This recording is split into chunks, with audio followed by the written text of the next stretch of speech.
Hi there, today I'm going to talk a little bit about the new Wingsurfer Matador and what details are different to the traditional new Wingsurfer S26, what things are similar, what it's for, etc. So come have a look. This is a representation of a 4.6 Wingsurfer versus a 4-meter Matador. Biggest difference in plant form is the Matador is pointier at the front in terms of outline, straighter in the leading edge, and then it has corner tips, where this Wingsurfer is a more gradual fluid outline if you look at the arc of the leading edge in terms of this shape. There's also more dihedral, meaning the wingtips are further raised on the Matador than they are on the S26. It's also got a deeper draft, and the draft is locked further forward. The windows are smaller and they're tucked up right next to the strut, where the S26 has nice big windows that you can see everything. So the Matador is basically designed to be rigid, powerful. It's basically an upwind and then flagging downwind or wave riding wing. And so the draft is locked really far forward, very much on the front hand, and even when you get powered up, the draft doesn't move back. So you'll find more power in a Matador than a comparable sized Wingsurfer, but less range. It's going to have really good low end.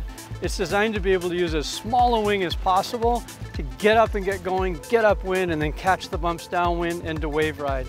It flags really nicely behind you with the addition of, as you can see, more dihedral. And the locked-in draft in the front, again, makes it super stable in terms of its range and its power delivery. It's not as fast. You're not going to have the top speed that you have on the Wingsurfer. You're not going to have the control in a broad range of winds that you'll have on one size of Wingsurfer. This is going to be more specific. Okay, I'm going to use the smallest wing I can, and then you'll get overpowered earlier on it, unless you're a big guy. The Matador is going to be great for heavier riders. It's designed basically so that you can see through the window when you're going upwind. It's right where you need it if you're a good guy working your way upwind, and then once you get upwind and you're flagging, you don't see it anyway. If you're doing freestyle, riding around in a crowded area, the S26 is a better choice because the window allows you to see everything.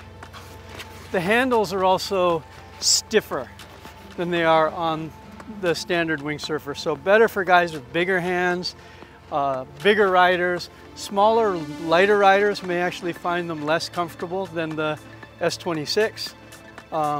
Lighter riders might also find that they get overpowered and get tired more easily on the Matador than on the S26 because it does make more power per size. And again, that power is locked much further forward in the wing.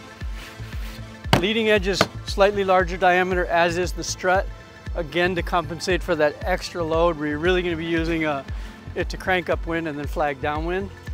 It does have the removable Y handles like the traditional Wingsurfer, so you can take them off, you can span the gap between your handles if you want, you can leave them as they are, totally tunable. It's powerful, great for riding upwind and then flagging downwind, using the swell, riding the bumps, riding the waves, and to use as small a wing as you can get away with and still make real good power.